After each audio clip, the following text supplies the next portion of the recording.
ॐ यस्यांके च विभाति भूधरसुता देवापगामस्तके भाले बालविधुर्गले च गरलम् यस्योरसि बालराट् सोऽयं भूति विभूषणः सुरवरः सर्वाधिपः सर्वदा सर्वः सर्वगतः शिवः शशिनिभः श्रीशङ्करः पातु माम् श्रीशङ्करः पातु माम्। रामचरितमानस के अयोध्या कांड के प्रारंभ में गोस्वामी तुलसीदास जी द्वारा लिखा हुआ यह श्लोक भगवान शंकर की प्रार्थना करने के लिए लिखे और रचे गए सभी दिव्य श्लोकों और छंदों में से अधिक महान है। इन श्लोकों में गोस्वामी तुलसीदास जी ने कैसे वर्णन किया है समझिए। यस्यांके च विभाति भूधरसुता, यस्यांके जिसके अंक, अंक मतलब गोद, पास, बगल, समीप, अति निकट। यस्यांके च विभाति भूधरसुता, जिसके अति समीप कौन बैठा है? भूधर, पृथ्वी, भू माने पृथ्वी, धर भूधर, हिमालय की सुता की पुत्री मां पार्वती। यस्यांके च विभाति भूधरसुता देवापगा मस्तके, और मस्तक पे कौन है? चंद्रमा। सोयम भूति विभूषण सुरवरा सर्वाधिप सर्वदा सर्वा सर्वता शिवा सस्निभ शीश, जिनके गले में बड़े बड़े भुजंग लपटे हुए हैं। सोयम भूति विभूषण सुरवरा सर्वाधिप, वह अति विभूषण, जिनके ये नागराज ही जिनके विभूषण है। सुरवरा जो सभी देवताओं के प्रिय हैं, सभी देवताओं के द्वारा वर्ण योग्य हैं। सर्वाधिप सर्वदा सर्व सर्वगता सस्निभा श्री शंकर पातु माम, ऐसे भगवान शंकर मेरी रक्षा करें, मेरे हर कष्टों में सहायक बने और मुझे पापों से उबारे। ऐसी दिव्य वंदना गोस्वामी तुलसीदास जी ने अयोध्या कांड के प्रारंभ में की है।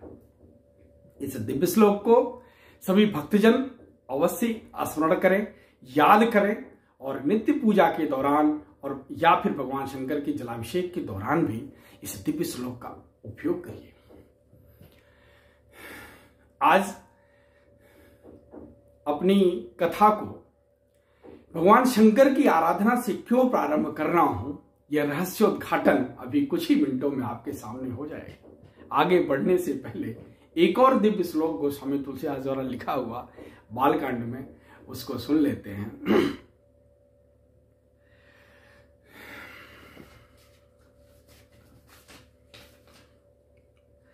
वंदे बोधमयं नित्यं गुरुं शंकर रूपिणं यमाश्रितो हि वक्रोऽपि चंद्रः सर्वत्र वंदते। वंदे बोधमय नित्यम गुरुम शंकर रूपिणम, क्या कह दिया तुलसीदास जी ने? गुरुम शंकर रूपिणम, मैं किसकी वंदना करता हूं? गुरु रूप भगवान शंकर की वंदना करता हूं, या शंकर रूप अपने गुरु की वंदना करता हूं। मतलब शंकर और गुरु दोनों की पदवी गोस्वामी तुलसीदास जी ने एक ही बराबर दी है, जरा सा भी भेद नहीं दिया है। और कई मानों में तो कई बार गुरु को भी तो शंकर जी से भी ऊपर कह दिया गया है। ऐसे अनगिनत चौपाई, छंद, श्लोक आपके रामचरितमानस में भी उपलब्ध हैं। ये तो सर्वविदित चौपाई सबको पता है, गुरु गोविंद दो खड़े काके लागू पाए। तो ऐसा क्या हुआ, ऐसी कौन सी घटना है या ऐसा कौन सा प्रसंग है कि जहां गुरु को भगवान शंकर के समतुल्य या कई बार उनसे भी बड़ा और महान बताया गया? उन्हीं घटनाओं में से आज एक घटना आपके सामने मैं लेकर के आया हूं और उस घटना का नाम है कागभुशुंडी और गरुड़ जी महाराज के बीच का संवाद। यह मात्र एक कथा ही नहीं है, कई भक्त जनों के हृदयों में बसने वाले अनगिनत संशयों का निवारण करने के लिए इस कथा को गोस्वामी तुलसीदास जी ने संकलित किया है। और यह कथा उन सभी भक्तों के लिए एक प्रेरणा स्रोत और मार्गदर्शन है जिनकी अपने गुरु में अति श्रद्धा है। इस कथा में ही वह दिव्य रुद्राष्टक संकलित किया गया है जिसको हम नमामि मीशान निर्वाण रूपम के नाम से दिन प्रतिदिन गाते रहते हैं। आइए इस कथा में हम ये समझने की कोशिश करते हैं वह कौन सा प्रसंग था, वह कौन सा संदर्भ था, वह कौन सा कारण था, वह कौन सा समय था, वह कौन सी प्रेरणा थी और वह किसका पुण्य उदय हुआ था कि इतने बड़े दिव्य श्लोक नमामि मीशान निर्वाण रूपम की रचना एक अति दिव्य महर्षि के द्वारा भगवान शंकर की आराधना करने के लिए बनाई गई हो, जो आज हम सभी भक्तों के लिए एक अमृत पान के बराबर है। एक रुद्राष्टक पढ़ने पर लगता है कि एक बार स्वर्ग की यात्रा करके आ गए हैं। तो आइए उस प्रसंग को समझते हैं। प्रसंग क्या था? जैसा कि आप सबको पता है, राम रावण युद्ध के समय रावण भी अपनी पूरी क्षमता से भगवान श्री राम से युद्ध लड़ रहा था। तमाम उसके वीर योद्धा मरने के बाद उसका भाई अहिरावण आया। कुंभकर्ण भी उसके साथ लड़ाई लड़ रहा था। मेघनाद उसके साथ लड़ाई, उसका पुत्र इतना बलशाली था, वीर था, तो वो अपनी पूरी क्षमता से लड़ाई लड़ रहा था।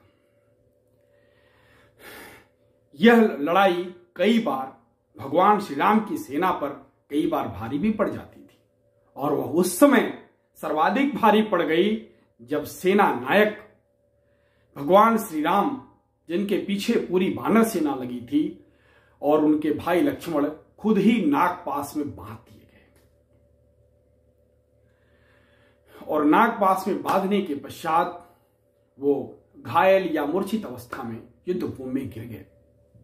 तो जैसा आप सबको पता ही है कि महर्षि नारद जी के सूचना और प्रेरणा पर गरुड़ जी महाराज, जो भगवान विष्णु महाराज जी के अवतार माने जाते हैं, उनको बुलाया गया और उन्होंने भगवान और भैया लक्ष्मण जी का नागपाश काटा। चूंकि वो युद्ध का समय था, नागपाश काटे, भगवान श्री रामचंद्र जी और लक्ष्मण जी आगे युद्ध किए और युद्ध की समाप्ति हुई। युद्ध की समाप्ति के पश्चात भगवान श्री राम अपनी सेना के साथ वापस अयोध्या आ गए। अयोध्या में राज तिलक हो गया। राज तिलक होने के बाद, राज तिलक जब हो गया, राम राज्य की स्थापना के लिए भगवान ने संकल्प लिया। ऐसा दृश्य देखकर भगवान त्रिपुरारी महादेव शंकर और मां पार्वती जहां पर बैठे थे कैलाश में, अति आनंदित हुए। और उस आनंद में माता पार्वती जी ने भगवान से बोला कि भगवान, आप तो हमेशा मुझे कुछ न कुछ अपने आराध्य की कथा सुनाते रहते हैं। आज तो इतना पावन अवसर है, इतना पावन समय है, हम लोग तो साक्षात अयोध्या गए नहीं भगवान का राज्याभिषेक देखने, हम तो यहीं से देखते रहे। आप कुछ और अच्छा सा भगवान की भक्ति से जुड़ा हुआ प्रसंग हमको सुनाइए। भगवान शंकर मां पार्वती को हमेशा कुछ न कुछ रहस्यमयी भक्ति का प्रसंग सुनाते रहते थे। ऐसा ही प्रसंग उन्होंने शिव पुराण में भी मां पार्वती को सुनाया है। उस शिव पुराण में भी का भी एक अंश गुरु महिमा के नाम से जो जाना जाता है, उसको हम लोग गुरु गीता नाम से पाठ करते हैं। मतलब गुरु की महिमा भगवान शंकर ने भी अपने मुख से मां पार्वती के समक्ष कहा है। गुरु गीता का पाठ जो लोग करते हैं उसमें जानते हैं कि भगवान शंकर बार बार कहते हैं, हे प्रिय, हे देवी, तुम्हारे इस प्रेम के नाते ही मैं ये गुप्त रहस्य तुमको बता रहा हूं, तो नहीं तो किसी को बताता नहीं। और वास्तव में ऐसा करके वह करोड़ों अनगिनत भक्तों का कल्याण करते हैं। अगर वो ये कथा नहीं कहते तो हम आप कैसे जानते। तो उन्होंने कहा कि देखो अब मैं कथा तुमको बताता हूं। तो उस युद्ध के पश्चात गरुड़ जी को एक संदेह वहीं पर हो गया कि ये अगर भगवान का अवतार थे, भगवान विष्णु की अवतार अगर थे, तो इनको मेरी सहायता की क्या आवश्यकता पड़ी, इनको एक पक्षी की सहायता की आवश्यकता क्यों पड़ी जब ये सर्वशक्तिमान है। ऐसा भ्रम गरुड़ जी जैसे महान पक्षी को हुआ, जो कि भक्त भी हैं, देवता के कोटि में भी आते होंगे, जो भगवान के वाहन हैं। तो हमारे आप जैसे अति सामान्य व्यक्तियों के हृदय में हजारों बार ईश्वर के प्रति संदेह आना तो स्वाभाविक है। तो उसका इलाज क्या है? अरे जो दवाई उनको दी गई थी वही दवाई हमारा भी इलाज है। लेकिन उनको एक बार संदेह हुआ था और हमको हजारों बार संदेह हो रहा है, तो उस दवाई को हजारों बार खाना पड़ेगा, नित्य प्रति खाना पड़ेगा, तब जाकर के उस संदेह रूपी रोग का इलाज हो सकता है।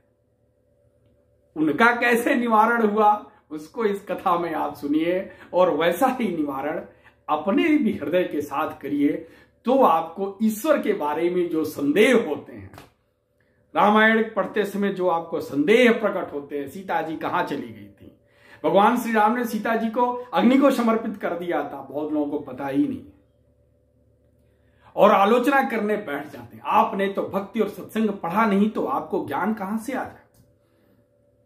भगवान कृष्ण की 16,000 रानियों पर कमेंट करने वाले बालकों, आपने श्रीमद् भागवत पढ़ा क्या कि 16,000 रानियां उनकी जो उनके साथ जो रास करती थी वो हैं कौन?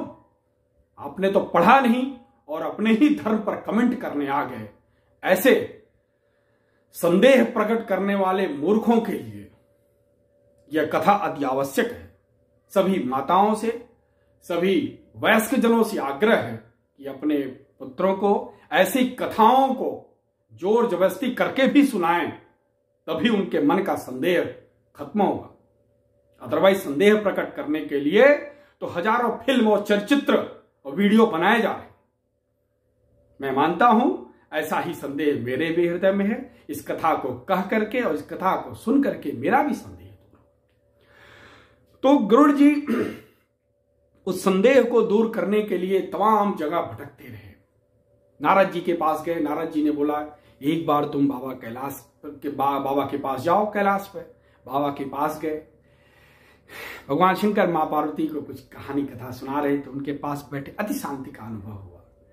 भगवान शंकर ने उनको बड़ा प्रेम से बुलाया, प्रेम से पुचकारा, बोले तुम्हारा संदेह बहुत ही जेन्युइन है। ऐसा होता है संदेह भक्ति मार्ग में।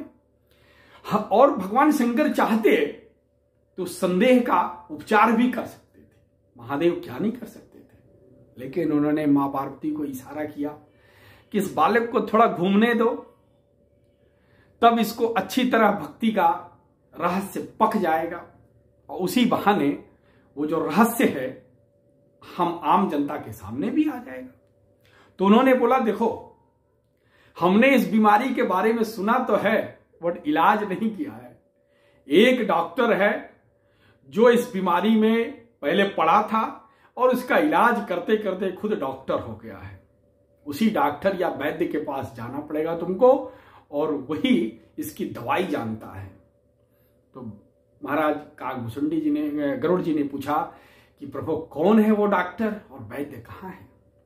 तो उन्होंने बोला कि एक और एकमात्र डॉक्टर वो है भक्तों में सबसे बड़े माने जाने वाले काकभूषुंडी जी महाराज। ऐसा सुन के महाराज गरुड़ के हृदय में अति अपार श्रद्धा हुई कि चलो इसी रहस्य के खोजने के बहाने एक और भगवान के बड़े भक्त से मेरा मिलन होगा। वास्तव में धर्म के परिपक्व होने का यह भी एक लक्षण है।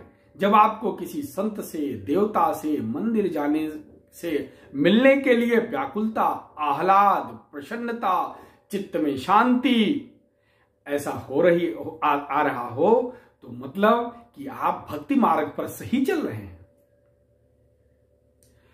तो इस रहस्य को जानने के लिए महाराज गरुड़ जी काकभुसुंडी जी के पास गए और उन्होंने अपनी व्यथा सुनाई। काकभुसुंडी जी भी इतने हजारों वर्षों से भक्ति करते करते सर्वज्ञानी तो हो ही गए थे। उन्होंने आते ही समझ लिया कि इस मरीज को क्या बीमारी है। तो उन्होंने बोला बैठो भक्तजन, उनके सेवा सत्कार किया, खिलाया पिलाया। बोले हम तुमको बताते हैं, तुम्हारा जो कष्ट है उसको दूर करेंगे। फिर उन्होंने भगवान के कई अवतारों का वर्णन काकभुसुंडी जी के गरुड़ जी के सामने किया और उन भगवान के दिव्य रहस्यों का उद्घाटन कर डाले, जिन दिव्य रहस्यों को काकभुसुंडी जी महाराज भगवान शंकर और मैया पार्वती के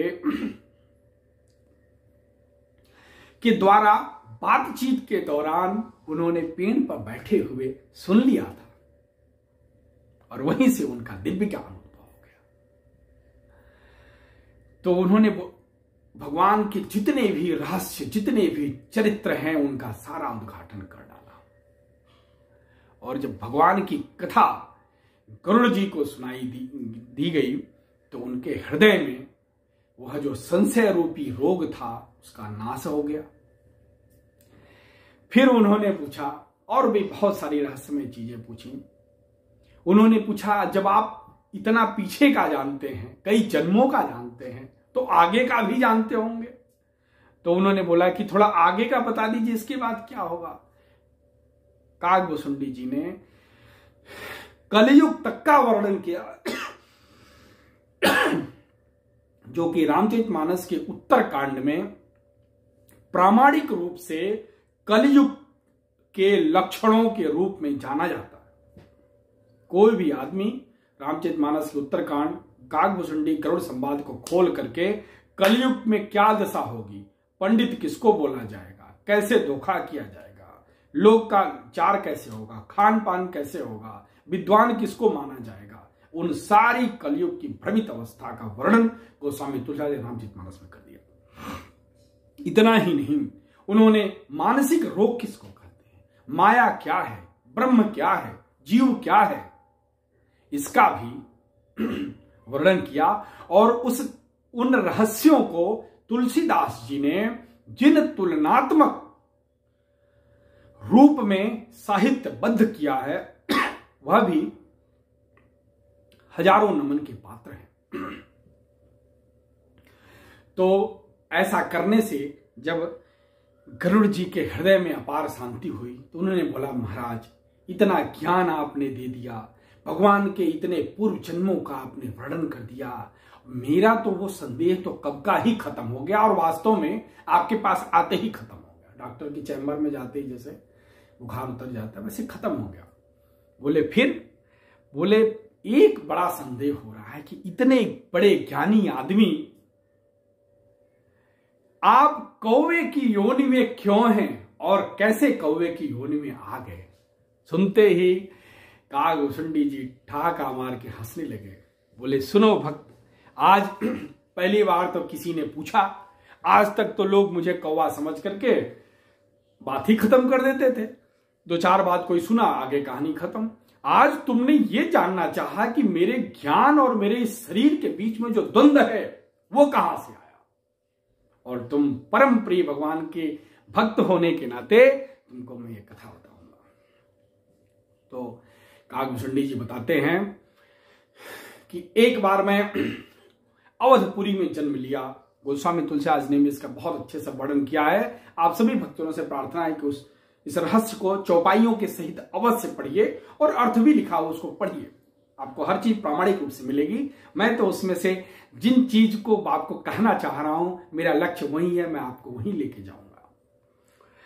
तो कहते हैं कि एक बार मैं अवधपुरी में जन्म हुआ मेरा। यद्यपि अवधपुरी में जन्म हुआ लेकिन हमारा कोई भी लक्षण धार्मिक नहीं था। एक तो निम्न कुल में नीच जाति में जन्म हुआ।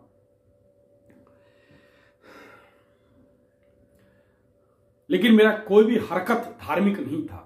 तो अवधपुरी में जन्म लेकर के क्या फायदा हुआ? आज भी बहुत लोग अवधपुरी में पैदा हुए हैं, वाराणसी में पैदा होके क्या हुआ? कर्म आपके जब नहीं है। बाबा विश्वनाथ को जल चढ़ाने नहीं जा रहे हो, वहीं चोरी चमारी कर रहे हो।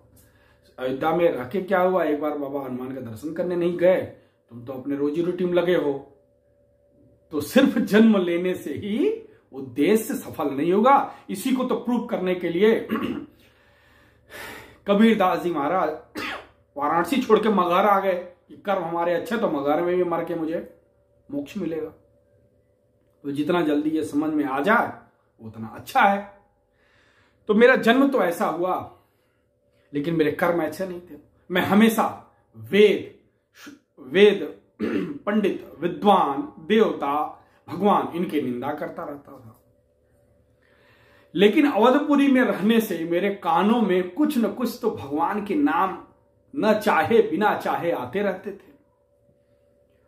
इसी में हमारे गांव के कुछ लोग,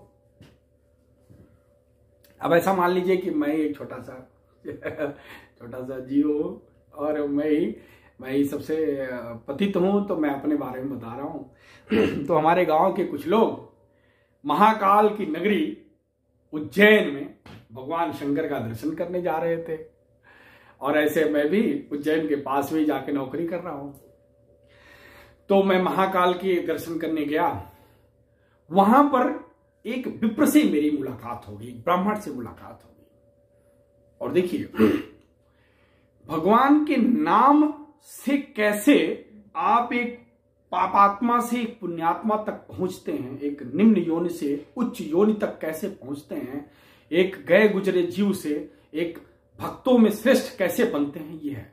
अगर उनके औध नगरी में नहीं, उनके कानों में भगवान का नाम नहीं पैदा होता, वो सत्संग करने के लिए, तीर्थ यात्रा करने के लिए नहीं गए होते, अरे किसी भी तरह गए तो उद्धार तो तभी हुआ ना, भले कई स्टेप में हुआ ना, कई घटनाओं के बाद हुआ ना, मार काट के हुआ ना, लेकिन हुआ तो धर्म के प्रति बढ़ाया हुआ हर एक कदम आपको कभी घाटे का सौदा नहीं देगा। ऐसा मत सोचिए कि आप एक बार गए, सरयू स्नान करके आ गए तो कुछ नहीं हुआ। आपके चित्त में 1%, आधा % संस्कार में कुछ न कुछ तो वृद्धि हुई है। तो ऐसा करके खुद भी हतोत्साहित मत होइए, और धर्म मार्ग पर थोड़ा बहुत भी प्रयास करने वाले, अरे एक बार हनुमान चालीसा से क्या हुआ, एक बार तो कर रहा है ना, आप तो भी नहीं कर रहे हैं, तो ऐसा उसको हतोत्साहित ना करिए।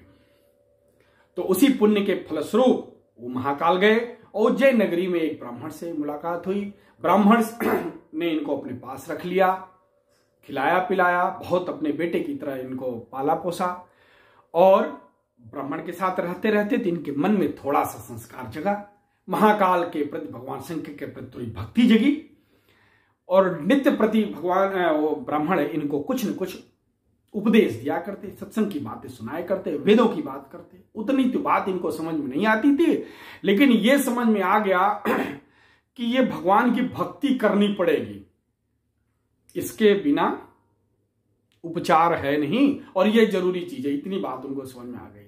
और इसी बात में एक दिन उन ब्राह्मण ने इनको भगवान शंकर का शिव मंत्र दे दिया, गुरु मंत्र दे दिया, बोला बेटा इसको जपो तुम, इसी से तुम्हारा कल्याण हो। तो दिमाग तो तेज था ही बाबा कागुशुंडी का, उद्धार तो होना ही था इनका।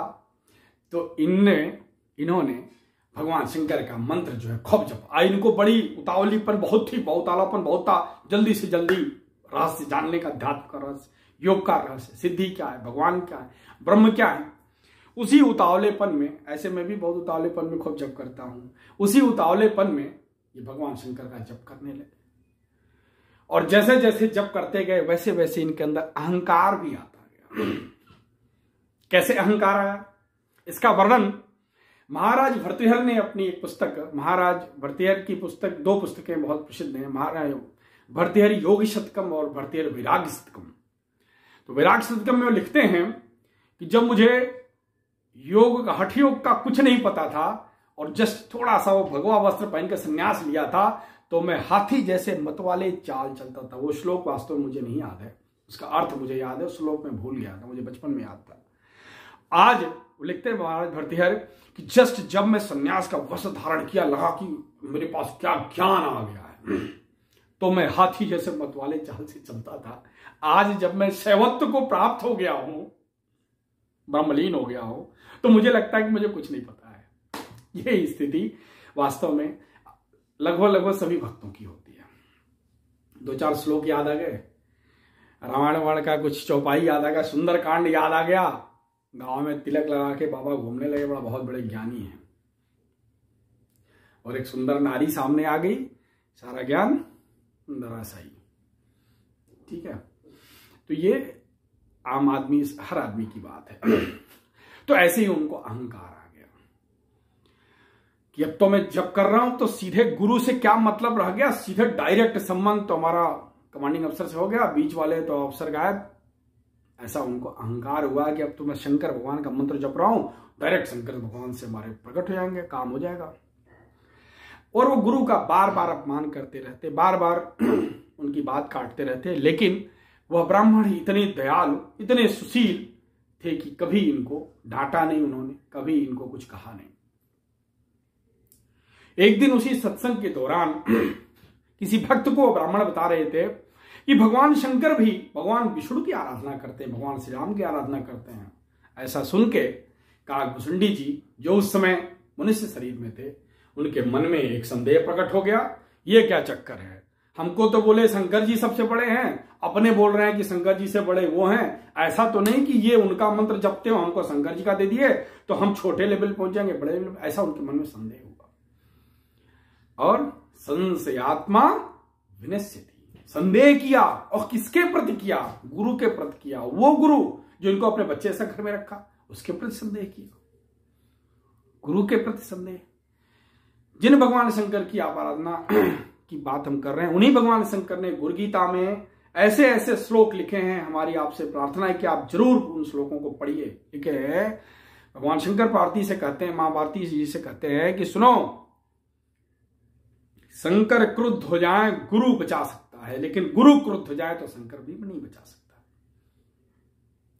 तो ऐसे गुरु के प्रति जो आपको कीड़े मकोड़े जैसे व्याकुल होके घूम रहे थे ज्ञान के अभाव में, आपको उसने एक मंत्र माला दे दिया, मंदिर में बैठने की आपको क्षमता प्रदान कर दी। कितनी देर मंदिर में बैठने की हिम्मत है बताइए आपकी? 2 घंटे में थक जाएंगे, बिना गुरु कृपा के कौन बैठ पाएगा। तो उस गुरु के प्रति इनको संदेह हो गया कि तो शॉर्टकट वाली चीज जो है अपने रख ली है, हमको बता नहीं रहे, हमको तो कह रहे हैं शंकर जी को होते हुए ब्रह्म मिलेगा। ऐसा उनके मन में धुंध चल रहा था। और एक दिन भगवान शंकर के मंदिर में जपत बैठन रहत जपत हर नामा, एक दिन मैं बैठ करके, ऐसा काकभूषुंडी जी गरुड़ जी महाराज को बता रहे हैं कि एक दिन मैं शंकर जी के मंदिर में बैठ के जप कर रहा था, मेरे गुरु आए, मैंने धीरे से कनखियों से देखा, आंख बंद कर लिया कि अभी गुरु जी आए हैं, प्रणाम करना पड़ेगा, हम तो सीधे भगवान शंकर का मंत्र जप कर रहे हैं, कौन जाए तो इंसान को प्रणाम करने। आंख बंद कर लेने से गुरु आपकी हरकत नहीं जान पाएगा क्या? क्या सोचते हो? और मैं उठ के प्रणाम नहीं किया। विद्वानों का मत है कि अगर भगवान शंकर के शिवलिंग पर आप पूजा कर रहे हो, जप कर रहे हो, फूल चढ़ाने जा रहे हो, और उस समय आपको वही गुरु साक्षात प्रकट हो जाए जिसने आपको यह करने की प्रेरणा दी हो, तो जो सामग्री बची हो अपने गुरु के चरणों में चढ़ा दीजिए। यह है गुरु की महिमा। और आप तो आंखें बंद कर ले रहे हो, हम तो आंखें बंद कर ले रहे हैं, गुरु जी तो देख नहीं रहे हैं। ठीक है, सब रिकॉर्डिंग चल रही है। तो उठ करके गुरु जी को प्रणाम नहीं किया उन्होंने, और ये शंकर जी का मंत्र जपते रह गए कि हमारी तो मुलाकात शंकर जी से होगी। ऐसा देख करके जब गुरु का अपमान होता, पहले भी अपमान होता देखा, आज भगवान शंकर के शिवलिंग के पास उस गुरु का अपमान हुआ जिसने अवधपुरी से आए हुए एक व्यक्ति को अपने बालक जैसा रखा, शिष्य बनाया, गुरु मंत्र दिया, नहीं तो तुम कहां बिखर रहे होते। उसका अपमान किया। इस अपमान को देख करके भगवान शंकर से बर्दाश्त नहीं हुआ। और वो आकाशवाणी के द्वारा बोले, दुष्ट, अगर तुमको इस गुरु अपमान की सजा मैं नहीं दूंगा तो ये मेरे लिए बहुत गलत होगा। तुलसीदास ने जो चौपाई लिखी हो, क्या लिखते हैं, जो नहीं देहु खंड खल दंड खल तो हे दुष्ट, खल माने दुष्ट, अगर तुमको मैं दंड नहीं दूं तो क्या होगा, भ्रष्ट हो ही श्रुत मार्ग मेरा, तो मेरा ही जो वेद का मार्ग है, श्रुति माने वेद, मेरा जो वेद का मार्ग है वही भ्रष्ट होगा। वेद का मार्ग क्या है, धर्म संस्थापनार्थाय विनाशाय विनाशाय च दुष्कृताम, धर्म संस्थापनार्थाय संभवामि युगे युगे। हमारा तो यही मार्ग है जहां गुरु का, ब्राह्मण का, गौमाता का, वेद का अपमान हो तो वहां तो धर्म का पतन हो रहा है, और उसको बचाने की जिम्मेदारी किसकी है, भगवान कहते हमारी है। तो उन्होंने बोला कि अब अगर मैं नहीं ऐसा करूं जहां ब्राह्मण का अपमान हुआ है तो ये मेरे वेद मार्ग का उल्लंघन हुआ। और इस क्रोध में आकर के त्रिपुरारी ने श्राप दे दिया आकाशवाणी के द्वारा, हे मूर्ख, तुम जिस गुरु का दिया हुआ मंत्र जप कर रहे हो उसके आने पर तुमने उसको प्रणाम नहीं किया, तुम्हारा मंत्र तो निष्फल गया ही, तुम कई जन्मों तक सांप, कौवा, अजगर, कोटरों में तुम ऐसे घूमोगे, तुम्हारे सारे पुण्य में खत्म कर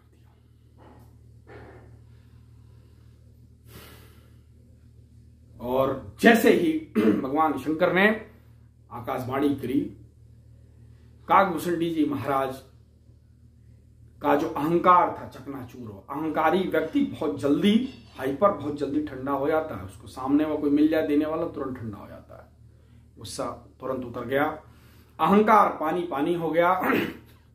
कातर दृश्य से, जैसे एक बच्चा अपने कुछ मांगने के लिए अपने बाप की तरफ देखता है, ऐसे कातर दृश्य से अपने गुरु की तरफ देखने लगे। गुरु ने सिर पर हाथ फिराया और भगवान शंकर के सामने गुरु दंडवत हो गए, दंडवत होकर प्रणाम किए और प्रार्थना किए, हे महादेव, अरे यह तो अबोध बालक है,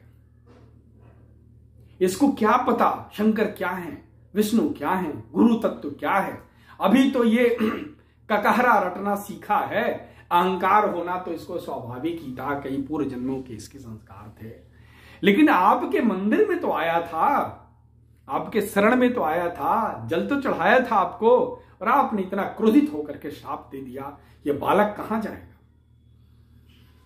भगवान शंकर से उन्होंने कहा, भगवान शंकर ने बोला, देखो तुम्हारा शिष्य है, तुम बर्दाश्त कर सकते हो, लेकिन इसने जो गुरु के पद का अपमान किया है मैं बर्दाश्त नहीं कर सकता।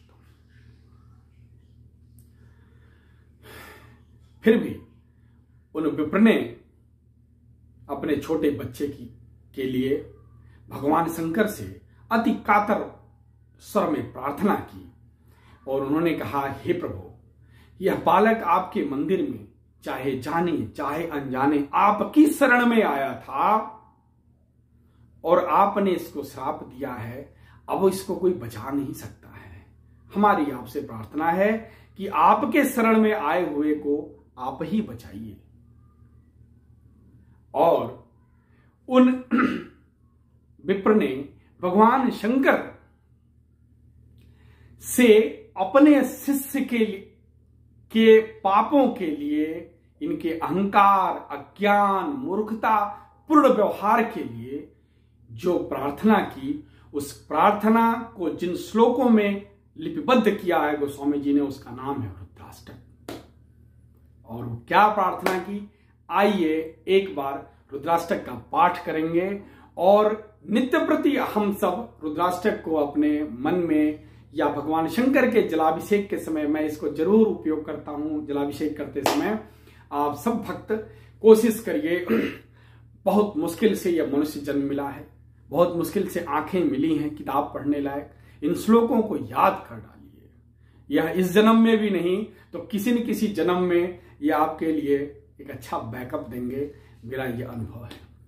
आइए, तो रुद्राष्टक में क्या कहते हैं भगवान शंकर, नमामि समीशान निर्वाण रूपम विभुम व्यापकम ब्रह्म वेद स्वरूपम निजम निर्गुणम निर्विकल्पम निरीहम चिदाकाशमाकाशवासं भजेऽहम् निराकार ओंकार मूलं तुरीयं गिरा ज्ञान गोतीतमीशं गिरीशं करालं महाकाल कालं कृपालं गुणागार संसार पारं नतोऽहं तुषाराद्रिशङ्कास गौरं गभीरं मनोभूति कोटि प्रभासी शरीरं स्फुरन्मौलिकल्लोलिनी चारुगंगा लसद्भालबालेन्दुकण्ठे भुजंगा चलत्कुण्डलं भ्रोषुनेत्रं विशालं प्रसन्नाननं नीलकण्ठं दयालं मृगाधीश चरमाम्बरं मुण्डमालं प्रियं शङ्करं सर्वनाथं भजामि प्रचण्डं प्रकृष्टं प्रगल्भं परेशम् अखण्डम् अजं भानुकोटि प्रकाशं